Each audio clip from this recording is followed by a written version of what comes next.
again. Ayan, nakasakay kami dito ngayon.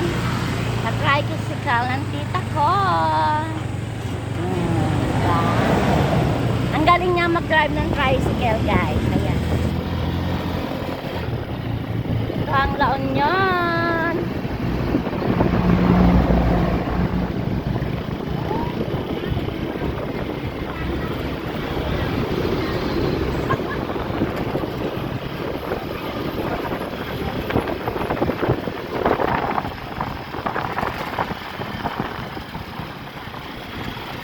Yan yung ginagawang bahay ng tita ko. Yan siya. Yan, mami. Okay, let's go down. Ano mo yan? Akin na, akin na.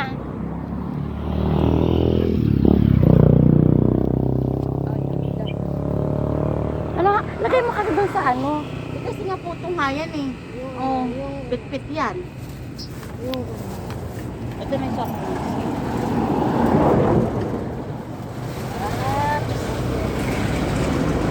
Eh ba?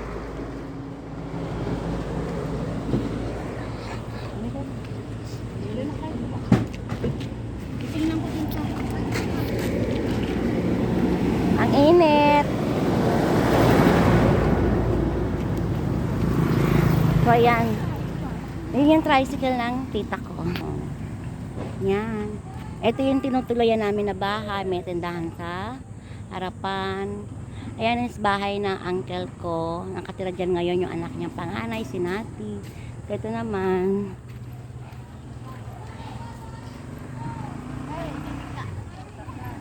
Ayan yung binapagawang bahay ng tita ko.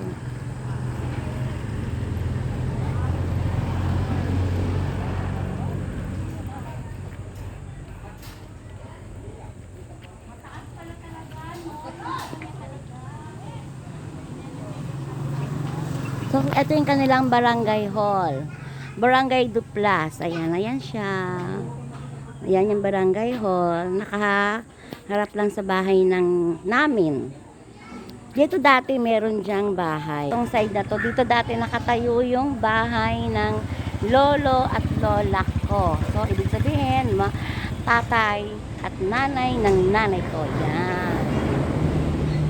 Tapos, siyempre, dumating na yung sa maraming taon na lumipas. So, yung bahay namin lumuma na ano na siya, gawa ng old style siya. So, nasira siya. So, hanggang sa nabakante ito, naging lupa na lang yan kasi giniba yung bahay kasi nga lumang style ng bahay siya. So, matagal na nakatiwangwang itong lupa na to. Yan ngayon. So, nagpapagawa ng bahay ang aking tita. Yan yung pinapagawa niyang bahay. Actually guys, ito kami tuwing bakasyon during our elementary days. Ito kami nagbabakasyon. Magkakapatid.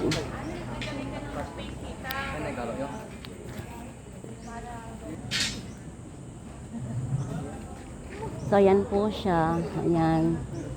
Dito tayo, baby girl. May dog. Ayun! Yung ay mali. So, ayan guys. Wow!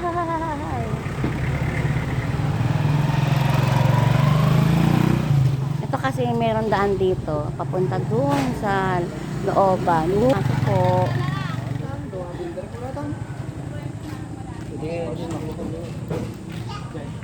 Ayan, papakita ko sa inyo. May poso. Ayun o, poso. Ayan o, poso. Ito na baba. May poso po dito. Ayan.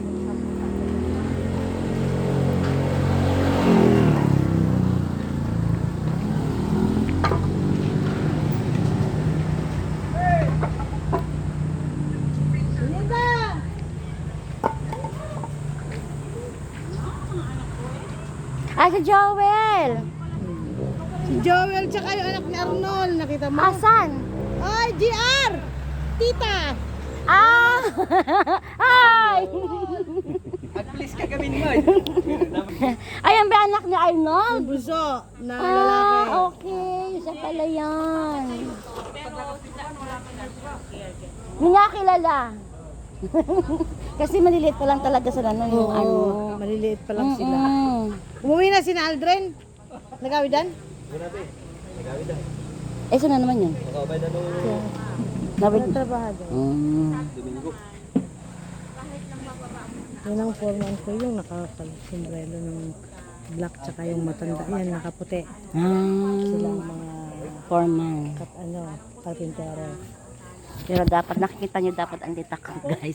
Ito pong aking tita, napakabait na tita. Sa full nag-alaga sa akin nung ako'y maliit pa. Hanggang ngayon maliit pa ako. Maliit pa rin, hindi lumaki. Ako yung first baby nito, akala nyo ba? Ayun, diba? Yan, yung mga bukoy na inakit ng tito ko dati. Yan, sila yung mga trabahador na gumagawa ng bahay ng tita ko. Yan po sila.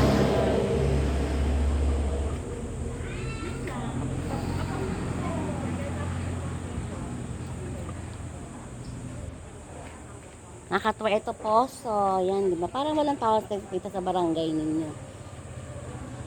Absent ng mga tao sa barangay. Parang walang Nalinisan namin ni Donna to eh. Yan. Nung bago pa lang ako dito, super parang basurahan. Ngayon, malinis na siya. Kasi araw-araw ko, pawaling dito. Si Donna. Si Donna. Pinagalitan ko. Kasi hindi na lang maglaro. Araw-araw ako nandito. Wala siyang magawa. Napilitan siya maglinis. Di ba? No? Kailangan nasabihan. Oo, wala eh. Ang lunch nila, kanila na. Sa inyo. Mag-break sila ng lunch. Tapos mamaya. hapon ulit. Merienda. Kaya ako yung namimili ko. Oo, totoo. Malaki. Malaki na eh. Kasama yun. Dagdag pang sa gastos. Diba? Sabi ko. Kaya nga tinatawanan ko si Glenn. Nagbibigay. Oy! Iba. So, ayan guys. Just see you later. Keep safe everyone. And please subscribe my channel. Ang kikay ng ina mo. Bye everyone.